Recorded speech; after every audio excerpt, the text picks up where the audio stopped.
Doctors, what's the most questionable thing you've done? I have worked as a surgeon in the ER for 10 years. I have witnessed people stagger through those doors with injuries that no one should survive, and I have seen others perish from wounds that appeared minor initially after sufficient time in this profession.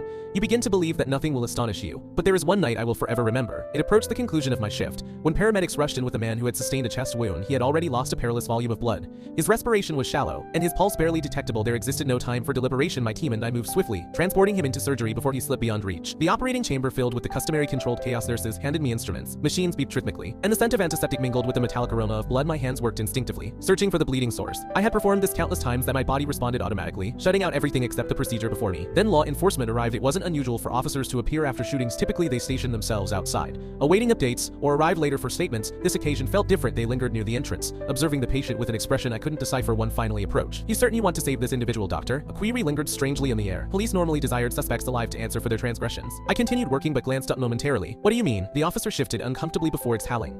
"He invaded a residence tonight, slaughtered an entire family, parents to children, even the pet."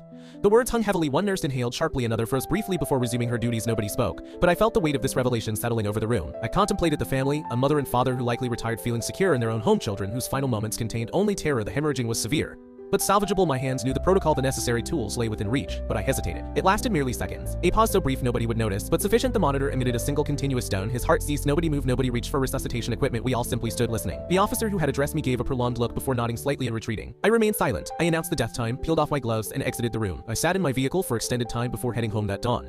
I examined my hands, the same appendages that had rescued countless individuals, and tried to comprehend my actions. I had always maintained that my duty was saving lives regardless of character. That night, I questioned whether I had performed the most righteous act or the gravest mistake of my career.